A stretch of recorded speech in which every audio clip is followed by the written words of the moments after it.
vamos ler e estudar o último capítulo, capítulo número 34.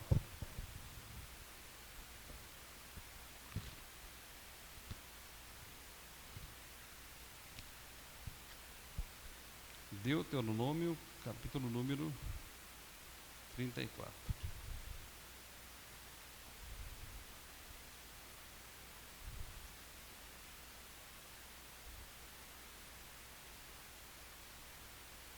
Capítulo que fala sobre a morte de Moisés.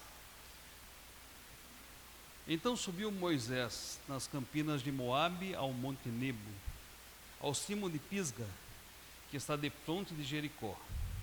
E o Senhor lhe mostrou toda a terra de Gileade, até Dan, e todo Naftali, e a terra de Efraim, Manassés, e toda a terra de Judá, até o mar ocidental. E o Neguebe, e a campina no vale de Jericó, a cidade das palmeiras, até Zoar. Disse-lhe o Senhor: esta é a terra que sob juramento prometi a Abraão, a Isaque e a Jacó, dizendo: à tua descendência darei.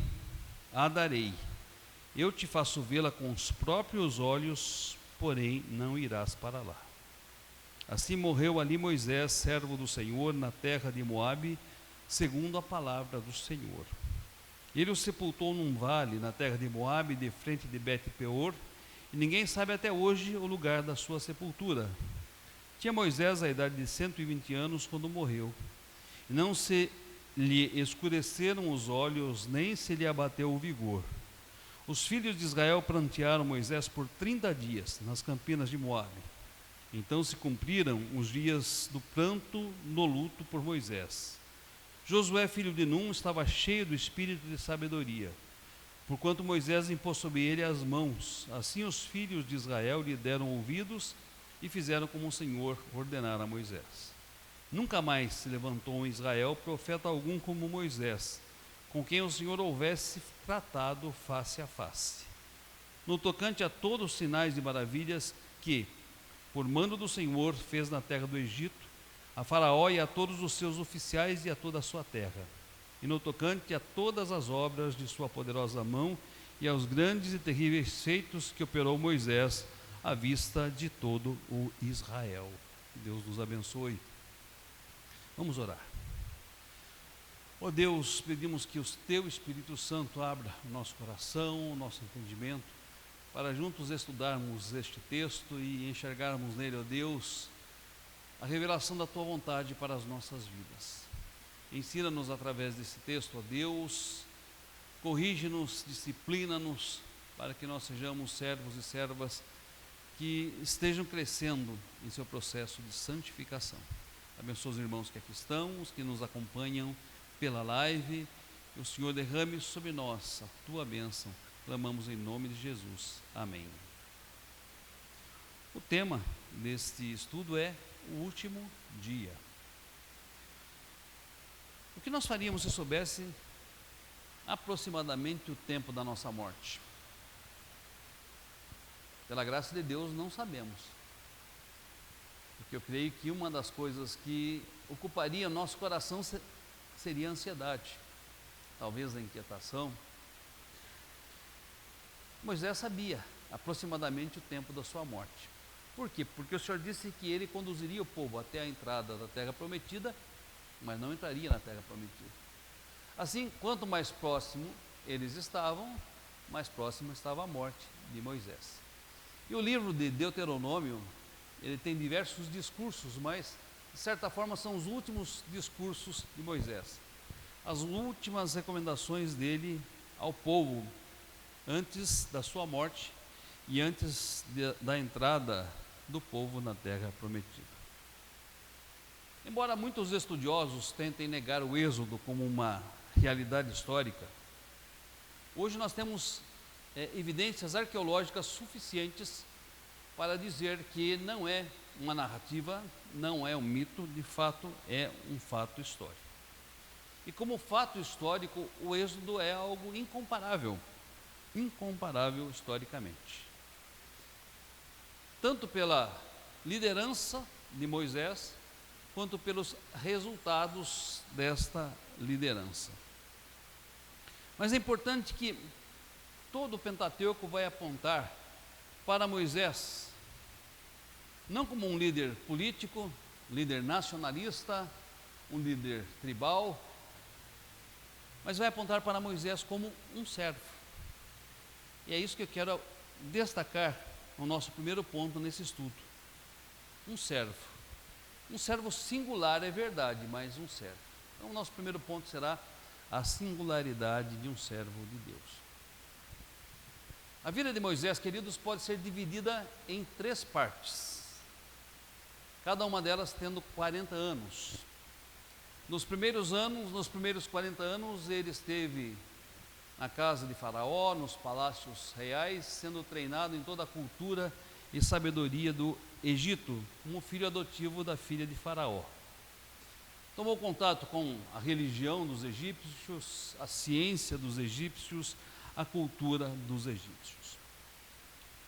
Nos 40 anos subsequentes, Moisés esteve no deserto, esquecendo muitas coisas que aprendeu lá no palácio, lá na corte, junto aos príncipes, e aprendendo outras coisas, como um pastor de ovelhas no deserto de Midian. Aprendeu a arte de pastorear rebanhos. E notem, nos 40 últimos anos de Moisés, ele é então chamado para liderar o povo de Israel, para retirá-lo da terra prometida, do Egito, e para levá-lo até a terra prometida. Ao todo, ele viveu 120 anos. O Salmo 90 que nós lemos é um salmo de Moisés. Naquele salmo, ele afirma, inspirado pelo Espírito Santo, que os anos da nossa vida sobem a quantos anos? 70 anos, ou em se havendo muito vigor, né? Mas o que passa disso é o quê? Canseira e enfado. A exceção foi, uma das exceções bíblicas foi Moisés, que viveu 120 anos. E o texto que nós lemos, creio que os irmãos atentaram para esse detalhe, afirma que não se escureceram os seus olhos e nem diminuiu o seu vigor, apesar de viver até os 120 anos.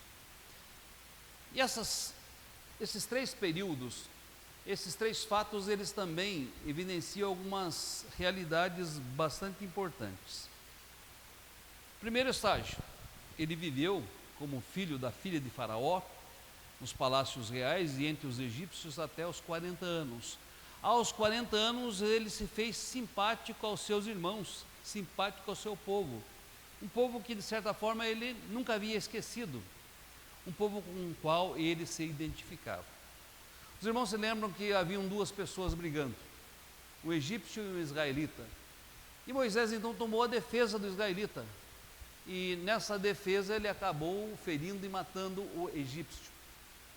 Ele ocultou o cadáver, tentou ocultar o seu crime, mas no outro dia, quando 2 israelitas estavam brigando, ele tentou interferir, dizendo: porque vocês, sendo do mesmo povo, estão brigando. E ele disse: quem constituiu você como juiz sobre nós? Queres fazer a um de nós como fizestes ao egípcio? E diante disso, ele teve medo, ele fugiu para poupar a sua própria vida. Note, meus irmãos, que ali, de certa forma, despontava em Moisés o desejo de liderar o povo de Israel, de estar à frente dos seus irmãos e defender aos seus irmãos, que já começavam a experimentar uma dura escravidão ali no Egito. Só que neste momento, ele não foi compreendido, não foi aceito e nem estava preparado. Nos 40 anos subsequentes, ele é levado a permanecer no deserto de Midian. E se os irmãos perceberem, no deserto de Midian, ele desenvolveu inúmeras outras habilidades, mas esqueceu algumas. Porque quando Deus o chama para liderar o povo, ele tem muitas reservas a este chamado. Ele diz a Deus: envia aquele a quem tens de enviar. Eu não tenho condições, eu sou pesado de língua, eu não sei falar como convém. Note que ali ele já não tinha pretensão de liderar o povo, pelo contrário, Ele desconfiava das suas próprias capacidades, das suas próprias habilidades para liderar o povo. E é curioso que é nesse estado que Deus o chama. É nesse estado que Deus o desafia. É quando ele já desconfiava das suas próprias habilidades, quando ele já não queria ser líder, quando ele havia inclusive esquecido a fluência da fala, é que Deus o chama para liderar. Isso vai nos ensinar algo muito especial na Bíblia. O poder de Deus se aperfeiçoa nas nossas fraquezas, porque quando somos fracos, então é que somos fortes. Quando se achava em condições de liderar, Deus não viu naquele momento o momento correto. Mas quando ele não se achava em condições de liderar, Deus o levantou como líder em Israel. E o terceiro momento é a fase quando então Deus o chama em meio à sarça ardente, Deus o convence a ser líder de Israel, mostrando que o Deus que chama é o Deus que capacita, é o Deus que dá a habilidade. Ele lideraria o povo, e foi no contexto das suas próprias fraquezas que o poder de Deus se aperfeiçoou. Não sei se os irmãos já tiveram curiosidade de contar as páginas que contam a história de Moisés. Os seus 80 anos estão resumidos em 2 páginas das Escrituras, mas os seus 40 anos finais ocupam todo o resto do Pentateuco. Então ali, em todo o resto, se narra a história de Moisés como um servo de Deus. Interessante isso, né? O chamado de Deus, não importa em que tempo venha na nossa vida, não importa em que circunstância aconteça, mas todos os anos que nós vivemos antes de receber esse chamado são só preparação para ele. Alguém podia pensar, por que preparado por 80 anos para usá-lo em 40? Porque estes 40 seriam os mais significativos da sua vida. Da mesma forma, alguém pode pensar, Jesus veio a esse mundo, viveu quantos anos? E em quantos anos ele atuou no seu ministério? 3. Sobre os 30 anos iniciais não existem muitas referências bíblicas, nem históricas, mas sobre os 3 anos, todo o resto das Sagradas Escrituras. Então, não importa, né, o tempo de preparação, o que importa é o tempo em que nós estamos sendo usados, embora o tempo de preparação faça parte do tempo também do propósito de Deus para a nossa vida. E como um servo de Deus, ele liderou o povo. Diante das 10 ou 11 pragas, eu gosto de achar que a morte dos egípcios no meio do Mar Vermelho foi a 11ª praga, né? Ele liderou o povo diante de todas as pragas que convenceram os egípcios a libertar os israelitas. Mais do que libertar, a palavra correta é expulsar os israelitas. Deus o usou também para que conduzisse o povo pelo deserto. E o texto que nós lemos aponta o quão singular era esse personagem. Quão singular. No versículo 10, o texto vai nos dizer que ele falava com Deus face a face.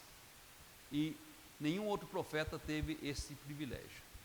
Entendemos aqui que é uma cristofania, ou seja, um aparecimento de Jesus antes mesmo da sua encarnação a Moisés. É uma visão do mediador e não do próprio Deus. Porque numa outra circunstância, Moisés pede para ver a face de Deus, e Deus diz, olha, você não pode ver a minha face, porque nenhum homem pode ver a minha face e sobreviver. E Deus mostrou pelas costas a sua glória. Lembram-se desse texto? Então, nesta ocasião, e essa expressão diz respeito às cristofanias que aconteceram no Antigo Testamento, aos aparecimentos de Cristo e ao privilégio que teve Moisés de falar com o Senhor antes da sua encarnação, face a face. No versículo 11, esse capítulo vai nos dizer que ele foi instrumento de Deus para realizar sinais e maravilhas singulares na terra do Egito, diante de Faraó. Com o que mesmo? Com o que ele fez esses sinais?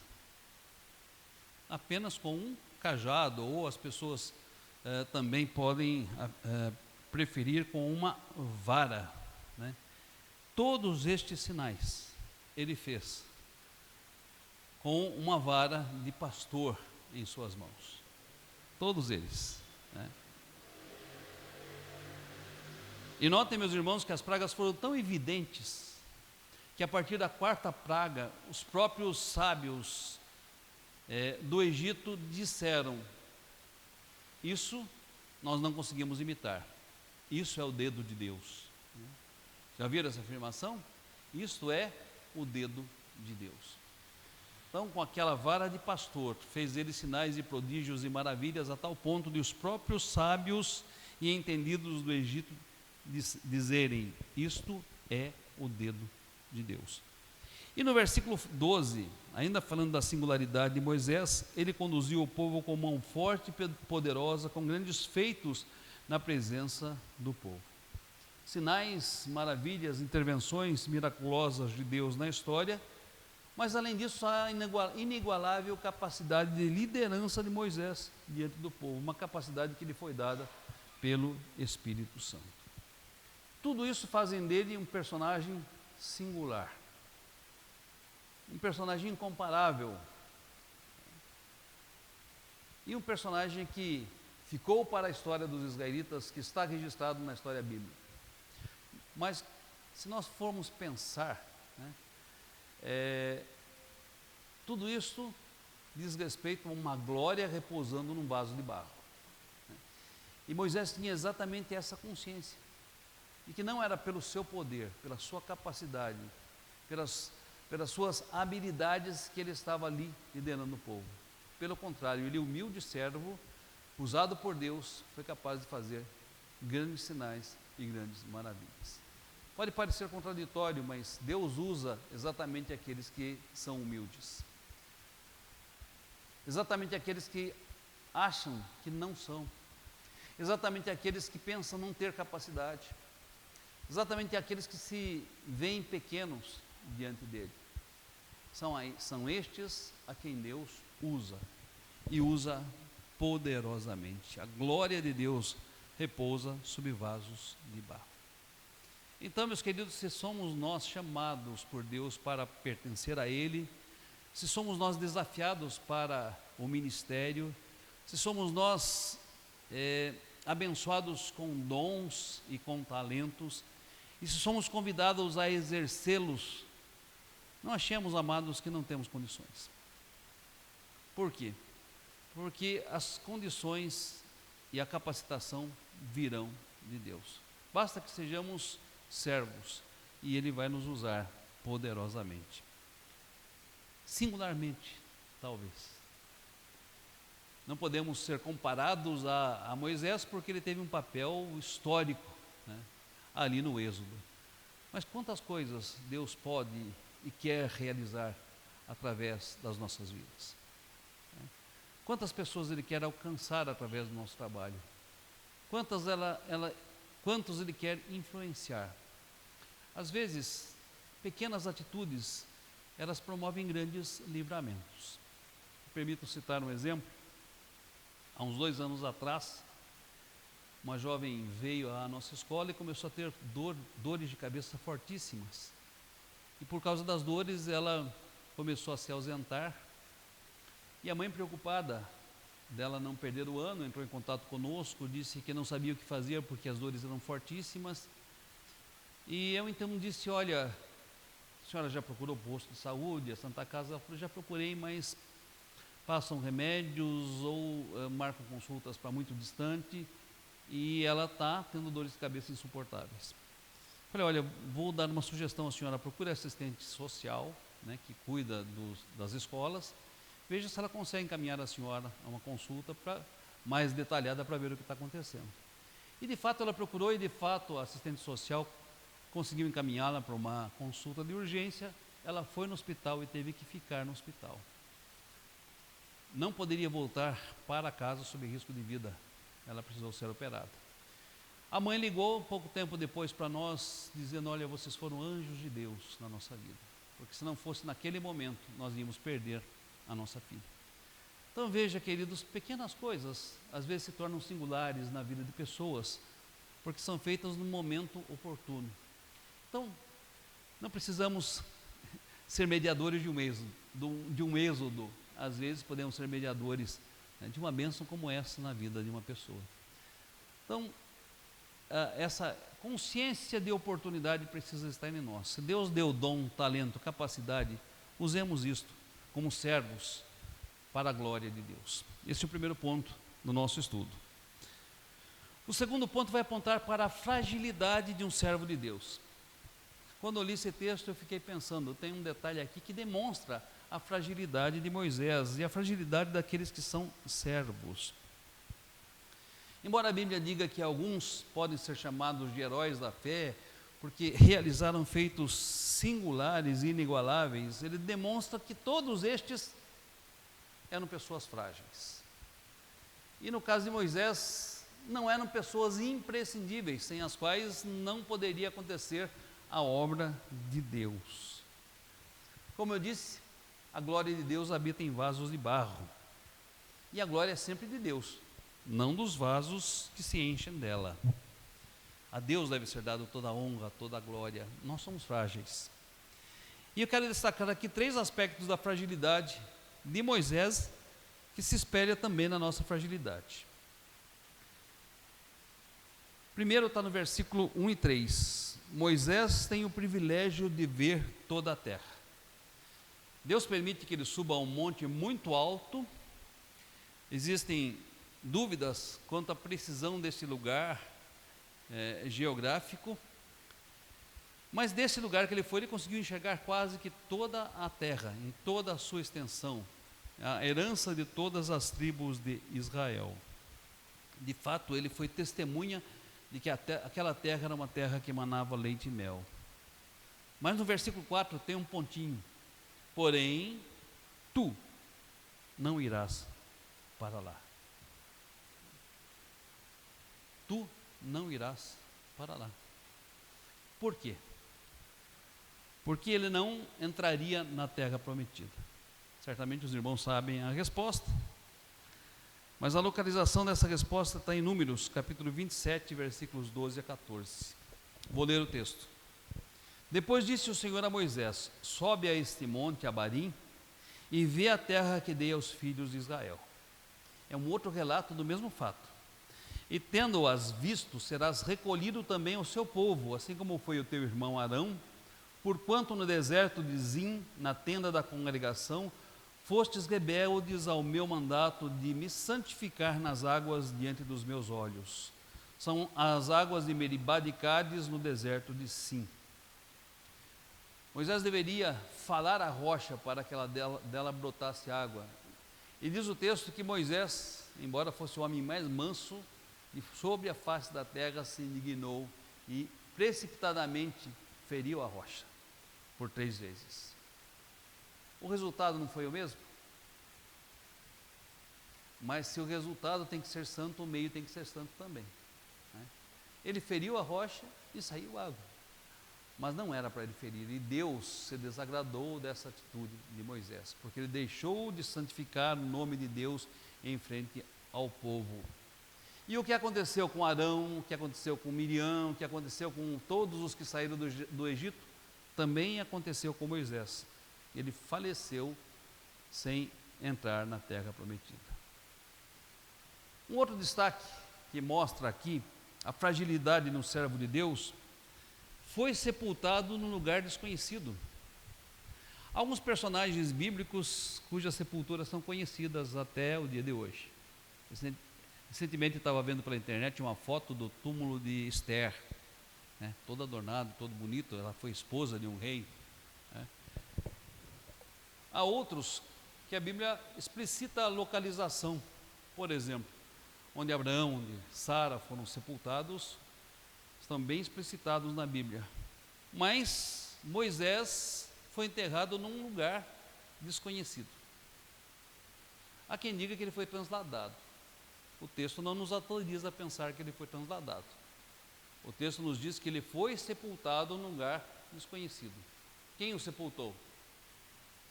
A Bíblia também não diz. Se foram pessoas do povo, se foram anjos, se foi o próprio Senhor, ele foi sepultado num lugar desconhecido. Bom, por que os irmãos acham que ele foi sepultado num lugar desconhecido?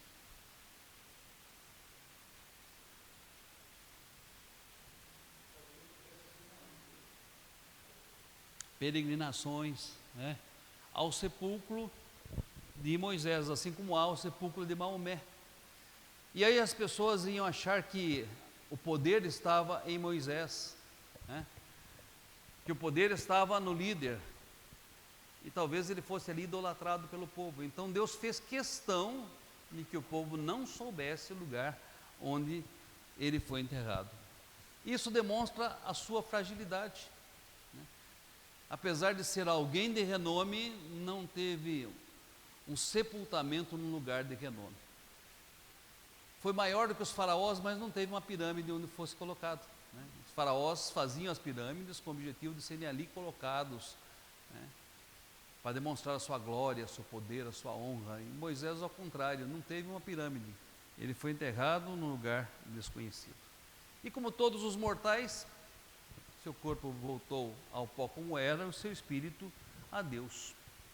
É interessante, um dos textos aqui, Números, diz: serás recolhido ao teu povo, né? Serás recolhido ao teu povo. Em germe está a doutrina aqui da vida pós-morte, né, no estágio intermediário, quando o corpo vai à terra e o espírito a Deus, e também a própria esperança da ressurreição. Mas alguém diz: quem é que apareceu no Monte da Transfiguração?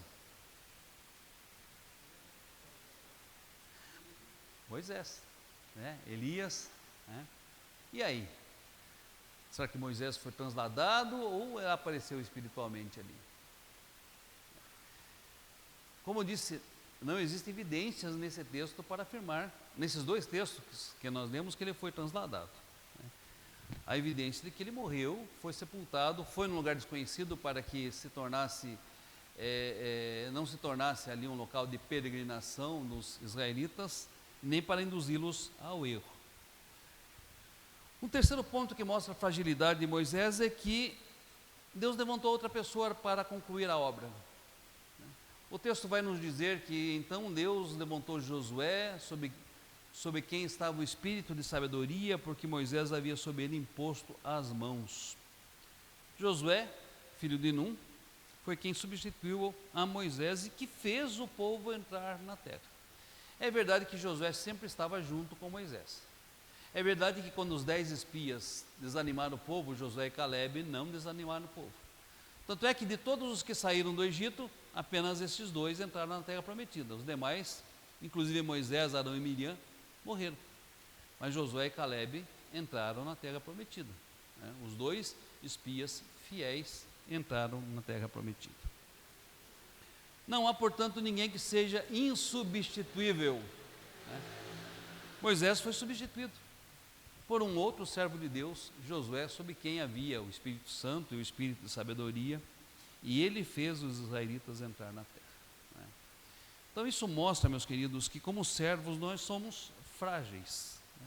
Ainda que nos pontos que julgamos fortes. Moisés é afirmado sobre ele que ele era o homem mais manso de sobre a face da terra. E qual foi a transgressão que fez com que Deus se desagradasse com ele? A falta de mansidão, né? Ele ser precipitado, ele agir ali talvez com ira, né? Cansado que estava de aguentar as murmurações do povo, ele age intempestivamente, ele age com ira. Ele bate na rocha quando deveria falar com a rocha, né? Lembrem-se que a rocha é um sinônimo, é uma figura de quem no Antigo Testamento? A rocha figurava quem no Novo Testamento? O próprio Cristo, né? A rocha que os construtores rejeitaram, esta veio a ser a principal pedra angular. A rocha que o seguia, tem um texto que vai dizer isso, eu não me lembro o endereço, já citei aqui num outro estudo bíblico. A rocha que o seguia era Cristo, né? Então, justamente no ponto forte, Moisés fraqueja e isso causa desagrado do Senhor. Aí você pode pensar, mas poxa vida, que triste. Eu confesso que quando li pela primeira vez o Antigo Testamento, eu li num livro de histórias em quadrinhos, já contei isso para os irmãos, em preto e branco, hoje se chama mangá, né?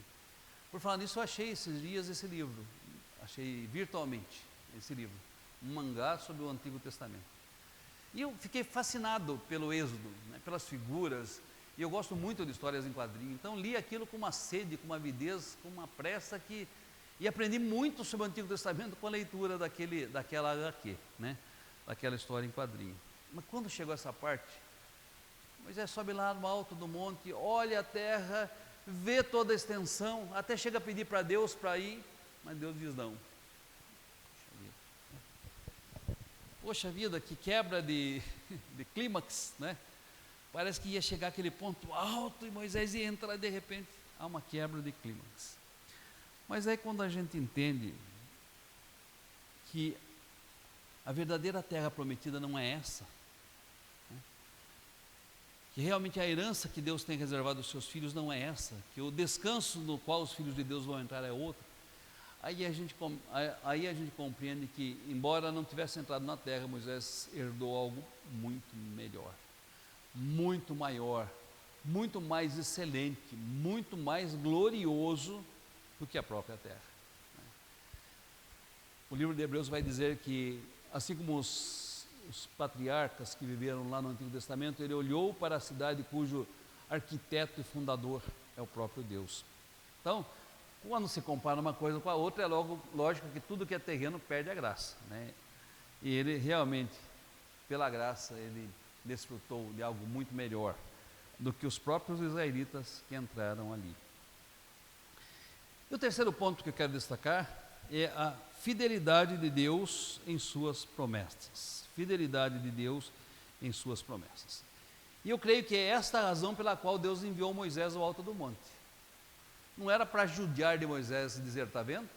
Olha, você não vai entrar. Né? Não era. Não era simplesmente para confrontar e expor Moisés diante do seu pecado.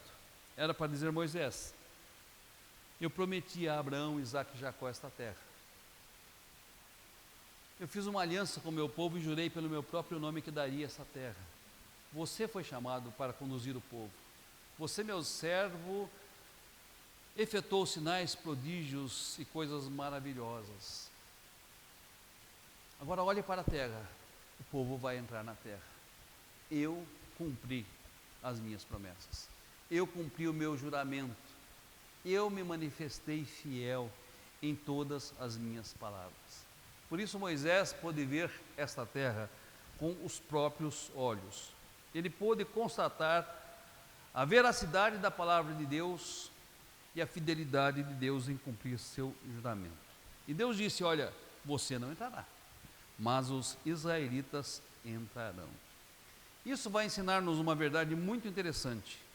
O nosso trabalho no Senhor não é vão. Ainda que nós não executemos em toda a sua extensão, o nosso trabalho no Senhor não é vão. Quando pastoreava a igreja de Tatuí, eu me lembro que nós traçamos muitas metas para a igreja. Nosso sonho como igreja e como pastor. Mas depois, não deu certo de nós continuarmos ali e eu pensei, poxa, isso vai cair no esquecimento, né? Afinal eu saí e esses planos vão morrer. Olha que incrível, todos eles foram executados por outro pastor e acabaram acontecendo sob o seu pastoreio. E o conselho e ele tiveram a grande gentileza e a felicidade de me convidar para a inauguração das coisas que haviam sido planejadas, que haviam sido pensadas. Não fui eu que fiz. Mas como diz o apóstolo Paulo, um é o que planta, outro é o que rega, né? Mas é Deus quem dá o crescimento, né? Eu plantei, Apolo regou, mas o crescimento vem de Deus. Então, Deus é fiel, né? Deus é fiel, não para comigo, mas para com as suas promessas. E isso é importante nós entendermos. Deus cumprirá a sua promessa. Como disse, às vezes o fato de Moisés não entrar dá-nos a entender de que Deus não foi fiel, para com Moisés pelo menos, né? Por quê? Porque por um único erro o puniu gravemente. Mas o que nós entendemos por punição não é punição. Pense, você herdar a pátria celestial é muito melhor do que uma pátria terrena, né? O reino dos céus é muito melhor do que qualquer reino na terra. Você estar num lugar de delícias, onde não há pranto, não há dor, não há sofrimento, é muito melhor do que estar aqui, onde há pranto, dor e sofrimento. Eu fico imaginando, a ressurreição de Lázaro foi gloriosa, não foi? Pense em algo extraordinário. Só que Lázaro passou por uma coisa que dificilmente nós vamos passar. Ele morreu 2 vezes, né? Porque depois ele voltou a morrer. Então notem, ele teve 2 vezes a dolorosa experiência da morte, embora tenha tido a gloriosa experiência da ressurreição. E nós achamos extraordinário, e é extraordinário, né? Extraordinário. Mas o que pode ser mais extraordinário do que a glória celeste? O que pode ser? Então, oi?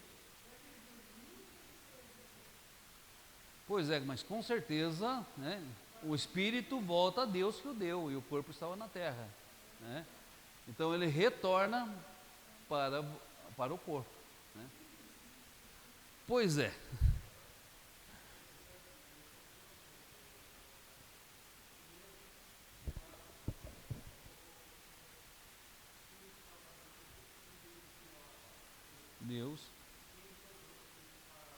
Deus também, com certeza.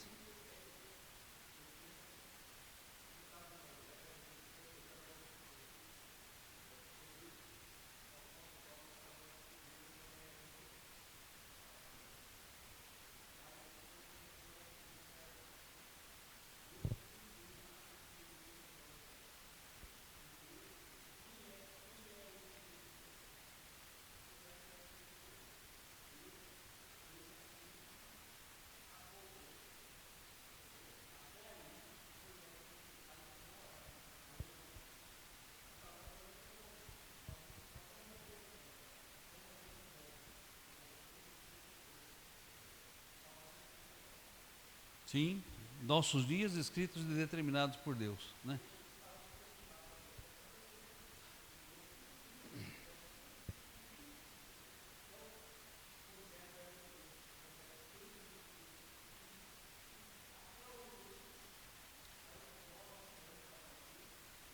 Sim. E qualquer coisa na terra não há de se comparar com o que há de por vir, né? Paulo vai dizer isso, né?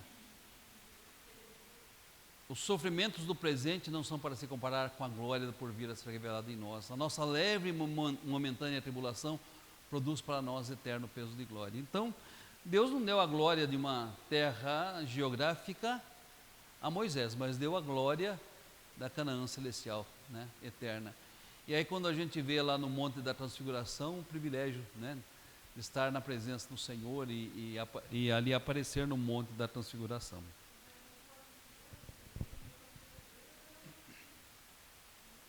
Com certeza. E tem um texto que eu vou citar daqui a pouco que vai mostrar exatamente isso. Daqui a pouco eu cito para os irmãos. Bom, vamos pensar nos privilégios então de Moisés antes da gente pensar nesse fim que parece trágico, né?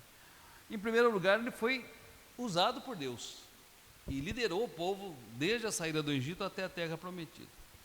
Em segundo lugar, ele, apesar de passar dos 70, 80 anos, chegou a 120, ele não envelheceu emocionalmente, intelectualmente e nem fisicamente. O texto vai nos dizer no versículo 7 que ele conservou o seu vigor, as suas faculdades mentais até o final da sua vida. Em terceiro lugar, ele pôde observar que o seu trabalho não havia sido em vão. Ele conduziu o povo até a terra prometida e Deus disse: esse povo vai entrar.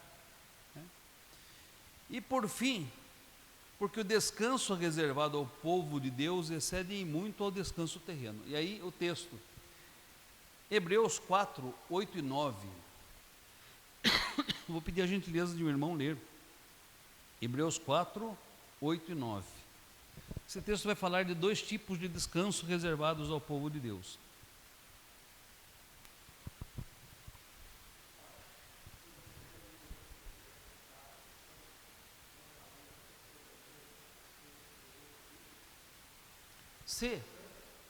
Né? Exato. Notem que em poucas palavras o texto diz: bom, Moisés deu descanso ao povo? Deu descanso, mas se esse fosse o definitivo, eu falaria de um outro descanso, né? Então qual é o descanso definitivo? Não é a terra de Canaã, é a Canaã celestial, né? E o povo de Deus, qual é o descanso? O descanso é o céu. Mas Jesus não fala que Ele dá descanso aos que estão nele? Com certeza, né? Estarmos em Cristo, nós descansamos com certeza, porque o fardo dele é manso, é suave, né?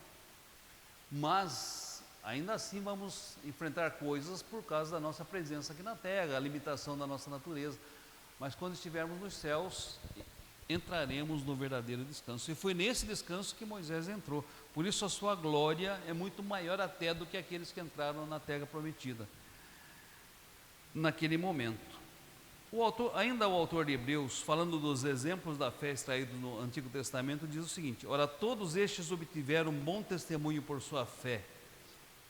Olha, todos estes que obtiveram bom testemunho por sua fé, não obtiveram, contudo, a concretização da promessa, por haver Deus provido coisa superior ao nosso respeito, para que eles sem nós não fossem aperfeiçoados. Ou seja, o texto está nos dizendo que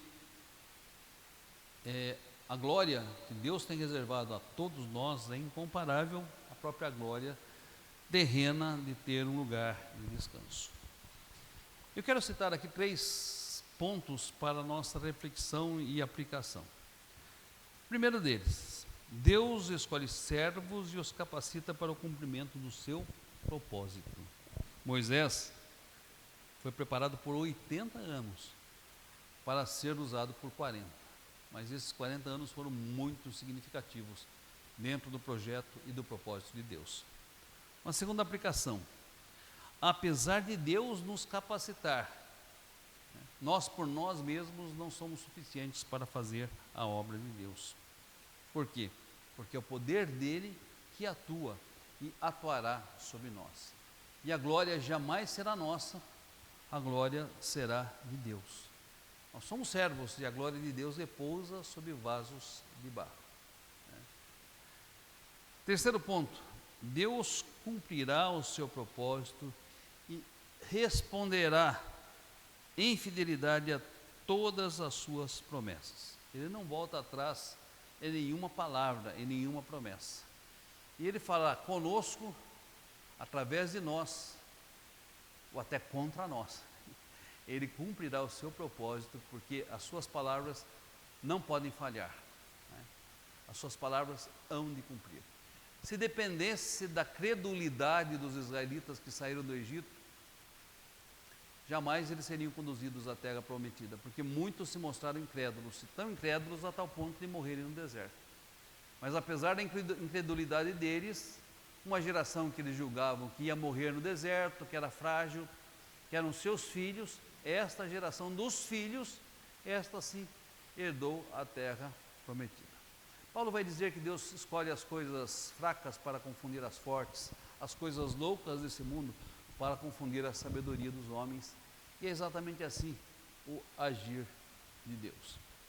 O menino que estava destinado a morrer, sendo lançado no Egito, é tomado das águas para ser o servo de Deus, com quem Deus faria, né, a sua grande obra na vida do povo israelita. E assim também é a minha história, a sua história, a nossa trajetória na terra. Concluindo, queridos, prometo por um bom tempo não falar de Deuteronômio. Terminamos hoje os nossos estudos sobre esse livro. Alguém gostaria de fazer uma pergunta, uma colocação?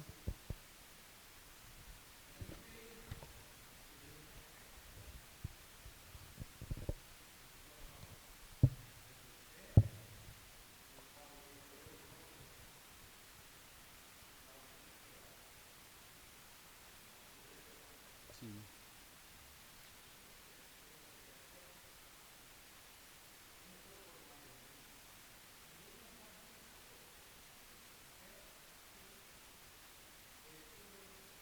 Do nada, Deus fez todas as coisas.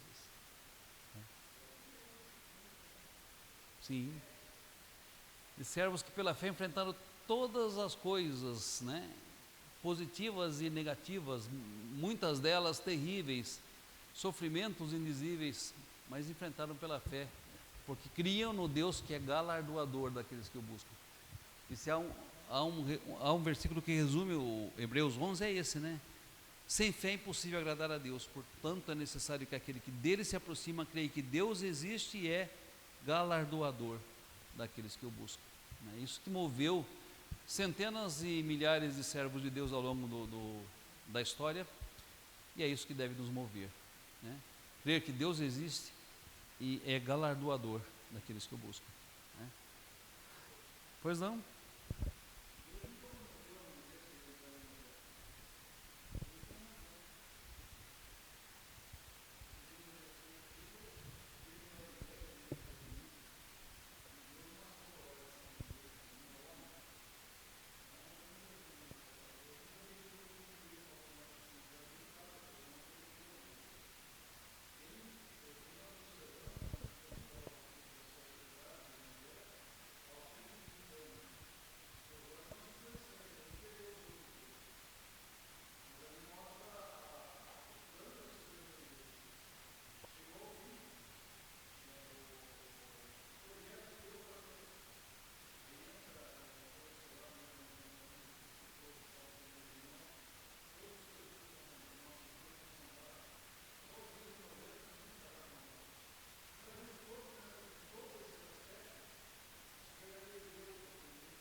E os conduz à terra prometida. E ele conduziu. Tanto é que Deus falou: você está vendo a terra? Chegamos, mas você não vai entrar.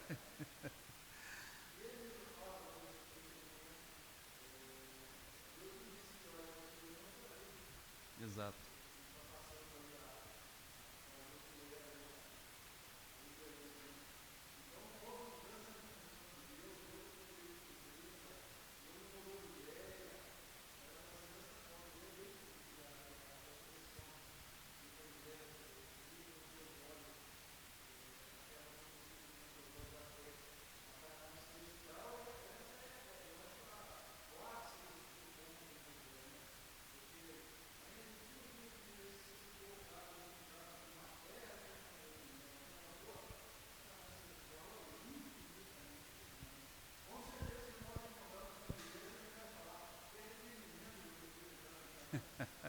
Com certeza não falará, né?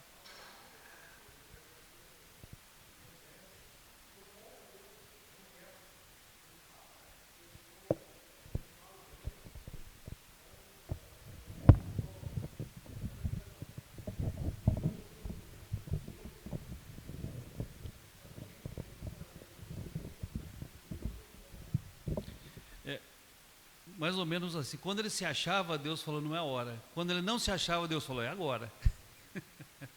Né? Então, a história dos primeiros 40 e dos próximos 40 se resume, né? Ele se achou no momento, Deus falou: não, não, não é a hora. Exato. Algo semelhante, só uma comparação rápida, Paulo, né? Paulo, assim que converteu, achou que já podia sair pregando e começou a ser perseguido, gerou uma perseguição em Jerusalém, o pessoal tirou ele de circulação, ficou 8 a 10 anos fora de circulação, até reaparecer de novo, lá no capítulo 15, na igreja de Antioquia, né? Paulo talvez tenha pensado: já é a hora, Deus só não é a hora ainda, né? Aí 10 anos depois Deus falou: agora é a hora, né? Então notem, meus irmãos, no tempo de Deus, né, as coisas acontecem, o importante é que aconteça nesse tempo, o resto é preparação. Sim, com certeza.